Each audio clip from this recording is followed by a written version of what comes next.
یو کس چا سره نوکر و مزدوري کوله نو هغه یو ورځ غیر حاضر شو چې غیر حاضر شو دې مالک دا سوچ وکړه چې دې سړي غیر حاضري وکړه دې له دا تنخوا زیاتومه نو چې 2 روپۍ و 3 روپۍ کړه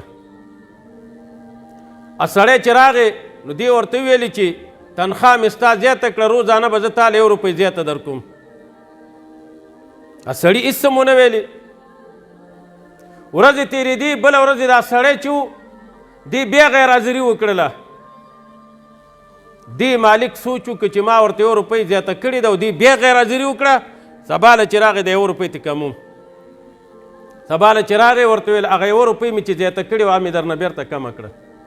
دې بیا څه ونه ویلې سبا له چې راغی نو دا مالک ورته وایي چې ګوره یو ورځ مې درته 1 روپۍ زیاته کړه څه دې ونه ویل چې درته مې کمه کړه هم څه دې ونه ویل هغې ویل صاحب دا فیصله تا نه ده کړې دا فیصله الله کړې ده د زیاتولو او د کمولو ویل هغه څنګه وایي په کومه ورځ باندې چې زه رانلم او غیر حاضر ومه په هغه ورځ زما ښځه بیماره وه زما یو بچی پیدا شو زوی مې پیدا شو نو چې سبا له رالم تا راته 1 روپۍ زیاته کړه نو د هغه بچي رزق شو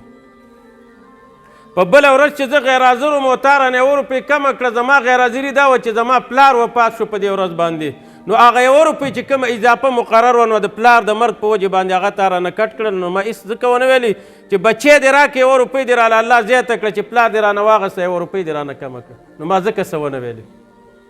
ستا اولاد په مقدار په اندازې الله فیصله کوي خو ستا په خپل رب یقین نشته دی